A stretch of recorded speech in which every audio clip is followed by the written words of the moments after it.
नमस्कार. न्यूज नमा बातम्यांच्या जाहीरनाम्यामध्ये आपणा सर्वांचं मनपूर्वक स्वागत आहे.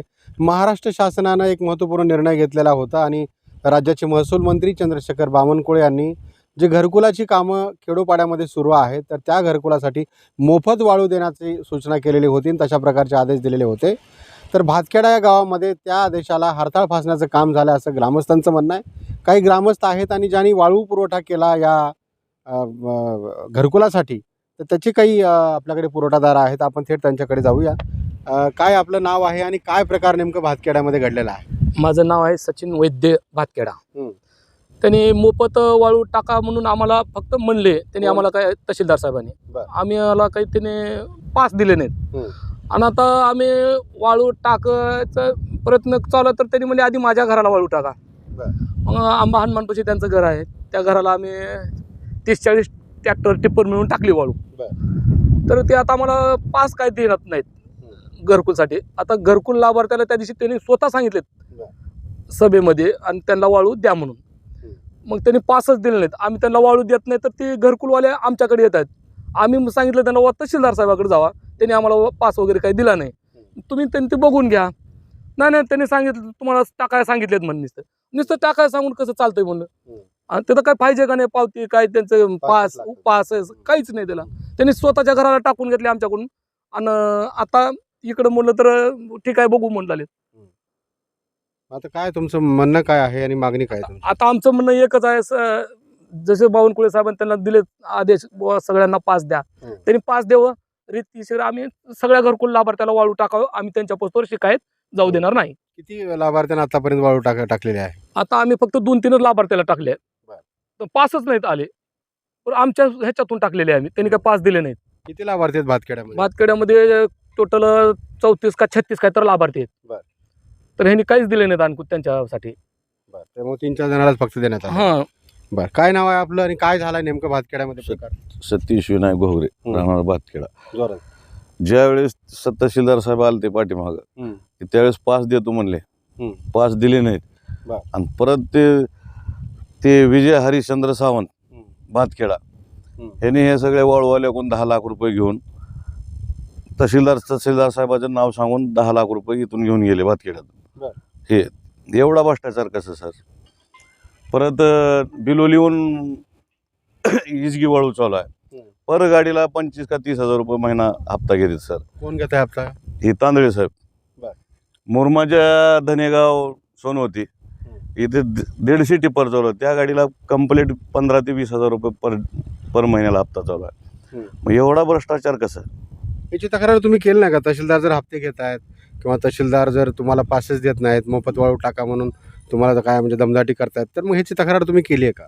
तक्रार नाही केली, पण ती आता म्हणजे की वाहनामध्ये आणून लावा तहसीलमध्ये. बरं. काय?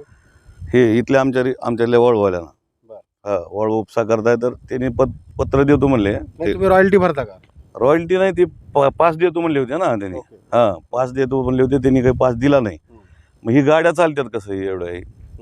आता तुमचं काय म्हणणं आहे मग आता ह्या सगळ्या प्रकरणावर काय झालं पाहिजे असं वाटतं? कलेक्टर साहेब काही लक्ष घालतील का नाही ह्याच्याकडे? तांदळे साहेबाचा खूप भ्रष्टाचार आहे सध्याच्याला चालू. ह्याची SITची वगैरे चौकशी लावावं लागेल सर. हा नाही जर लावली तर आम्ही उपोषणाला बसणार आहे ग्रामस्थ सगळे. बरं. भातखेडा ग्रामात उपोषणाला बसणार आहे सगळं गावच उपोषणाला बसणार. बरोबर. अजून काय बोलायचं तुम्हाला सर? सर आणखी एक मुद्दा, माझ्या शेतावर मी घरासाठी वाळू गोळा केली होती. माझ्या शेतावर त्यांनी 3,58,000चा बोजा टाकला आहे. बरं. मी घरासाठी वाळू घेतली आणि मग विचारून घेतली ती वाळू. मग मला पवार साहेबांनी सांगितले तू काय ते ह्या तहसीलदार साहेबाकडे जा, तुझं काय ते होईल काम. मग मी तहसीलदार साहेब आल्यानंतर मी गेल्यानंतर तहसीलदार साहेब म्हणले आलो आता मी बोलू. म्हणून आणखी एक वेळेस गेलो मी, सर ती फाईल SD ऑफिसहून तुमच्याकडे आली आहे डबल, काय ती मला सांगा आणि तुम्ही काय येऊन बघा आणि काय ती निर्णय द्या. मी खडी वाळू वीट सगळी गोळा केली माझ्या बांधकामाला, कारण आपण गरीब माणसं असल्यामुळे एकदाच मला घेणं होत नव्हतं. सगळं थोडं गोळा करून आपण एकदाच बांधकाम चालू केलं. ते बघूच म्हणले, पुन्हा नंतर त्यांनी आले पण नाहीत आणि चौकशीसाठी कुणाला धाडाय पण नाही तिकडे. काय म्हणणं काय? तेवढं आमचं करून देऊ काय ते बघून तहसीलदार साहेबांनी. कधी बसणार तुम्ही उपोषणाला? उपोषणाला 1 तारखेला बसणार सर. 1 तारखेला. आणि त्यांचे जे पाहुणे आहेत केंद्रे म्हणून प्रल्हाद केंद्रे, ही सगळा हप्ता गोळा करते तर तांदळे साहेबाच्या हातात नेऊन देतात. आणि इथलं पण विजय हरिश्चंद्र सावंत आहे ना, इथल्यानं 10 लाख रुपये घेऊन गोळा करून साहेबाचं नाव सांगून, कोण आहे ते विजय हरिश्चंद्र? गावातला एक नागरिक आहे, बरं. ती सांगतो जिरोळकर साहेबाचं नाव, बरं. मंत्री जिरोळकर साहेबाचं नाव सांगून इथल्याला टॉर्चर करून पैसे घेऊन साहेबाचं नाव घेऊन गेले. काय नाव आहे मामा तुम्हाला? तुमचं चालू आहे घरकुलाचं काम? हाँ सर चालू आहे. हा, काय नाव आपलं? हम तो तेलंगे सर. बर, कधीपासून चालू आहे घरकुलाचं काम? शासनाची काही मदत मिळाली आहे का? काहीच मिळाली नाही सर, शासनाची मदत नाही भेटायला. हा, काय होणार होती शासनाची मदत? शासन काय वाळू नाही, विटा नाही, हा. काहीच भेटले नाही सर. आता काय म्हणणं आहे शासनाला तुमचं? शासनाला काय वाळू तर विटा तर सिमेंट तर भेटावं असं आमची अपेक्षा आहे. किती दिवसामध्ये भेटावं? एक 4-8 दिवसात भेटावं सर, काम बंद पडले. एकूणच काय तर फार गंभीर आरोप या ग्रामस्थांनी केलेले आहे. जे वाळू वाहतूक करणारे हे पुरवठादारी आहेत. सौदागर तांदळे जे आहेत लातूरचे तहसीलदार, आपण बघितलं कर्तव्यदक्ष तहसीलदार ते वादग्रस्त तहसीलदार असा त्यांचा आतापर्यंतचा प्रवास राहिलेला आहे. मागे किरण जाधव जे आहेत शहराध्यक्ष काँग्रेसचे, त्यांनी आमदाराच्या इशाऱ्यावरती नाचतात तहसीलदार अशा प्रकारचा आरोप केलेला होता. रमेश पाटील जे शिवसेनेचे आहेत त्यांनी असा आरोप केलेला होता की वाळूवाल्याकडनं ते हप्ते घेतात. आणि त्याचबरोबर काही लोकांनी असा आरोप केलेला होता त्यांच्यावरती की त्यांचे जे खालचे अधिकारी आहेत, मंडळाधिकारी, तलाठी, यांच्यासोबत अरेरावीची त्यांची भाषा असते. आता त्यांनी गंभीर आरोप केलेला या ग्रामस्थांनी. त्यांचं असं म्हणणं आहे किंवा सौदागर तांदळे हे हप्ता घेतात आणि त्याचबरोबर शासनाची जी योजना आहे, जी घरकुलासाठी वाळू मोफत द्यायची होती, तर त्याला हरताळ फासण्याचं काम झालेलं आहे, असा गंभीर आरोप या ठिकाणी करण्यात आलेला आहे. आणि तहसीलदार दस्तूरखुद्द सौदागर तांदळे यांचं जे बांधकाम सुरू आहे घराचं, तर त्यालाही आपण वाळू टाकल्याचं हे ग्रामस्थ सांगतायत. प्रकार गंभीर आहे. याची SIT आणि उच्चस्तरीय चौकशी झाली पाहिजे.